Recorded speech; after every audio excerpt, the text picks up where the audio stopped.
Hi, welcome back to Frankly Wines in the Time of Corona. It is Tuesday, May 12th, and tonight we're going to continue our tour of Italy. We left off last week up in the mountains in the Valtellina, where they grow Nebbiolo, much like many places in the mountains. But tonight we're going to continue that tour over into Alto Adige and the region right below it, Trentino, which are often kind of sandwiched together as Trentino Alto Adige. So I personally, if we were to connect back into the tour I was making of Italy in 2009, which I'm basically following the same exact destination set, I left the Valtellina to drive to Trento. I was headed to Mezzocorona, to the winery of the third wine we'll taste tonight, Foradori, and my GPS said it was going to take 2.5 hours. However, it was a completely switchback mountainous drive. I passed a lot of ski resorts that were not open due to the season, but it was really just a bounce between second and third gear and at least an hour longer than the GPS had told me it was going to be. But I did eventually make it into these beautiful little region, and I'm excited to talk about them tonight. So first, the first two wines we're going to be tasting are from the Alto Adige, which is the northern part of these two regions. This region is also called the Sud Tyrol because it is the southern part of the Tyrol, which is part of Austria. And Alto Adige, until 1919, was part of Austria. It was basically, the border was redrawn. It was given to Italy in 1919. And for as many years, people in Alto Adige absolutely rejected the fact that they were Italian. You still can, the architecture, the signage, the language, and you'll see on the labels tonight, people continue to speak in German, and just in general, it's taken a few generations for now kind of the grandchildren and great-grandchildren of the people who suddenly became Italians in 1919 to fully embrace the fact that they are Italian and part of Italy. However, that being said, you'll note they still like to use a lot of German words. So the first wine we're going to drink tonight is the 2014 Strobelhof Sud Tyrol. I like that they put the German name on there, Weissburgunder, as well as Pinot Bianco, the Italian word. See, they're embracing both. So Weissburgunder literally translates to white Pinot. The next thing we're going to taste is a Blauburgunder, which stands for black Pinot, and you may have even seen a Grauburgunder, which is gray Pinot, aka Pinot Grigio. But the cool thing about Alto Adige is they actually make more white wine than red wine. A lot of this is due to the fact that they're way high up in the mountains. Most of the vineyards are between 200 and 900 meters above sea level. They do get a ton of sunshine. There's over 300 sunny days in a year, but again, we're up in the mountains. So, it's very cool nights, warm sunny days. Though that's great for acidity, and therefore white wines do grow well there. You have a handful of red grapes, but Blauburgunder, which we'll taste next, then you have Schiava, and you also have Lagrein, which is kind of a cousin of Tiroldigo, which we'll taste eventually too. But for the most part, you're going to see varietally focused whites. You'll see Pinot Bianco, you'll see Pinot Grigio, you're going to see Sylvaner, Traminer, Gewürztraminer, all sorts of bright high-acid Rieslings, but you'll see a lot of these kind of like high-acid bright grapes. The cool thing is that this one we're drinking today is actually 2014, so it has some development on it. And that development has really brought this beautiful aromatic to the nose. So again, since these wines have this rocky terrain, and it's mountains, so it's granite, it's schist, it's porphyr, it's what else is there? Quartz. A lot of people are known for having quartz in their vineyards. They tend to have in their youth like this really driving minerality. Since this has a little time on it, it's got this very soft, pear, smoky mineral thing. Like, I don't know that the smokiness would have been as prominent in its youth, but now with a little development on it, it's really kind of come into its own. And I would like to note it also has ripping acidity. even with this many years on it, this is a perfect example of why wines from the Alto Adige can age and even just evolve and become more interesting, even if they're not expensive wines to begin with. The area just has, it gives enough structure and acid to the wines that you could hang on to a bottle for a few years, even just an entry-level bottling like this, and they'll still drink beautifully. So, yeah, God, the smokiness off this is what's so cool. It makes me feel like I could do with some meat that had a little char in it, like if you were gonna grill chicken on an actual grill versus, you know, do it on a pan like most New Yorkers would. But if you were gonna grill some white meat, even if you were gonna do some grilled fish maybe, but the smokiness would really pop the grill mark. And otherwise it's just this like succulent fat pear. Really, really gorgeous. I mean, I wouldn't have to have food to drink this. I'd be perfectly happy drinking it all on its own. But again, 2014 Strobelhof. Oh, should be noted, Strobelhof, as well as Klaus Lensch that we'll be tasting next. These are actual independent producers, which you don't find a ton of. 70% of the wine producers, wineries in Alto Adige are actually co-ops or like a larger factory situation. Now, I'm not anti-co-ops because a lot of times they get the grapes from the small families that have been there forever. They have less than a hectare, and so they at least can sell their grapes to the co-op, and that's and it's a good way to still include the locals in the output of the wine. You see a lot of factory stuff, but in Alto Adige, unfortunately. But that being said, the Strobelhof, they make 3,000 cases a year. They started in 1890. They also have a little bed and breakfast, so if you happen to be in the area, they have accommodations.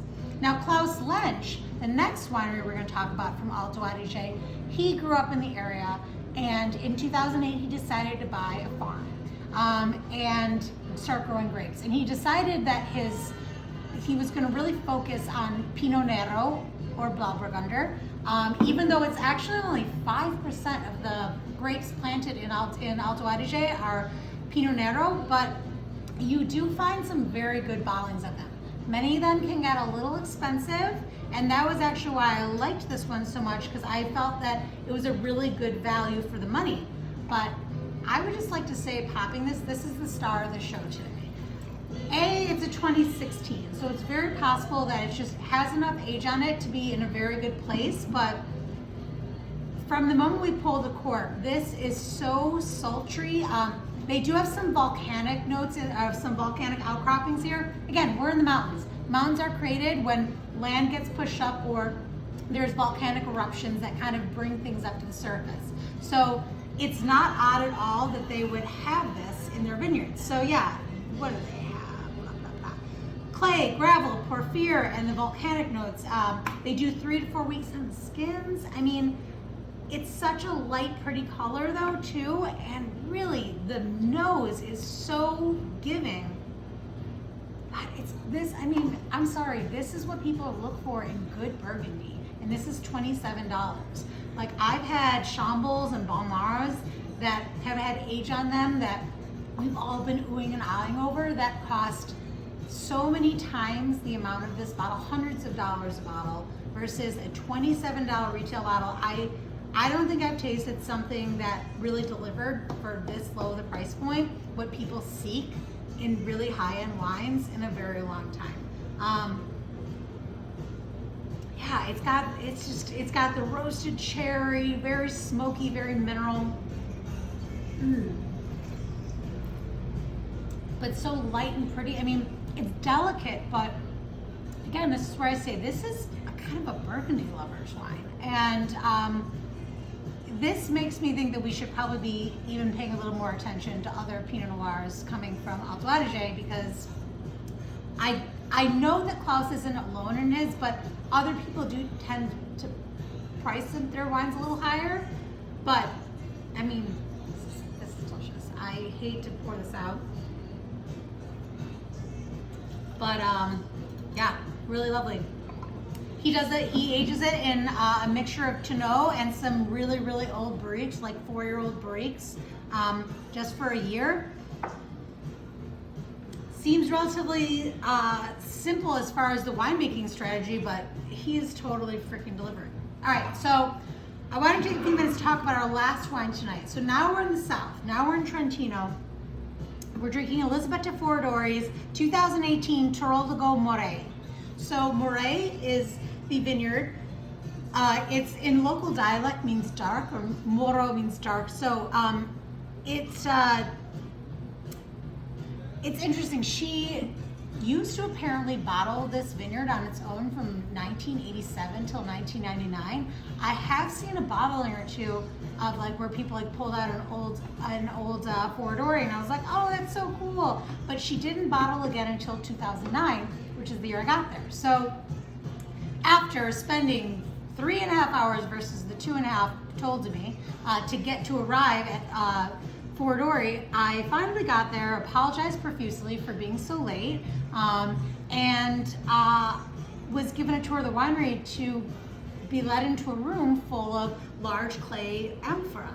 So in the historic way of making wines, they used to age wine in large clay amphora, long before we had stainless steel tanks and coopers to make barrels and such. But like really, we're talking back like Egypt, like Roman times. And so when I was very surprised to see these clay amphora there, and she was like, you know, it's my first year I'm doing this. And again, I got there the 25th because that was the day she had told me that they would always started right on or around September 25th.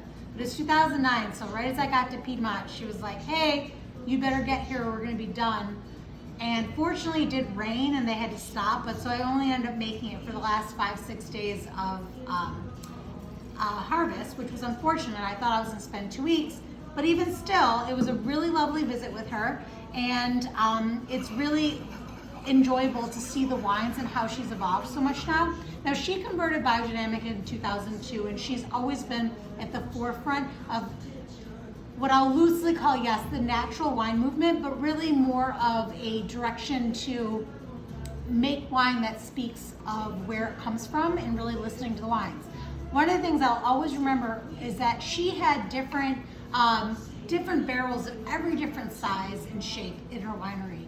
And I said, oh, so what wine goes into that? What wine goes to that? And Elisabetta said, every year I just kind of feel out how the vintage is and I decide then. And I thought that was really great. She really listens to the wine and puts it in the vessel she thinks it needs. And she didn't make this vineyard for many years. She didn't bottle it on its own until she felt like she found what it needed, which was amphora. So when you do wine in amphora, you do usually a very long extended time on the skins. This was in the amphora on the skins for 8 months. So it's kind of grippy. Truthfully, it's pretty big when you first open it up. I would suggest decanting it. You don't need a fancy decanter, you just need a pitcher. Also, where was it? I held on to it. Oh, it is a wax top, and don't be scared. Just drive that cork screw straight through, and then as you start to pull it up, the wax will break and you can kind of break it off. As you know, in the end, you just kind of break it away, get the bottle clean, but don't be scared about the wax tops. Anyways, I did have this, one of the first times I had this, like where I got to just enjoy a whole bottle versus just tasting it. I had it over a steak dinner and we decanted it, and it increasingly opened up and changed. It became more animalistic and different. So yeah, I do suggest a decant, but it's more of a red meat wine. Tirolo is a grape that's akin to Syrah. So it has those kind of gamey, savory notes, but also a little spicy, a little cedar, but I think it's more savory, and on the palate, you pick up a lot of salinity, which does help it to be a little more food friendly. Anyways, I was excited to taste this because Foradori, the Tirolo grape and her bottlings in particular are some of the first grapes that made me totally dive down the rabbit hole of Italian wine. I was just so blown away and floored, and I hope you are too. Cheers.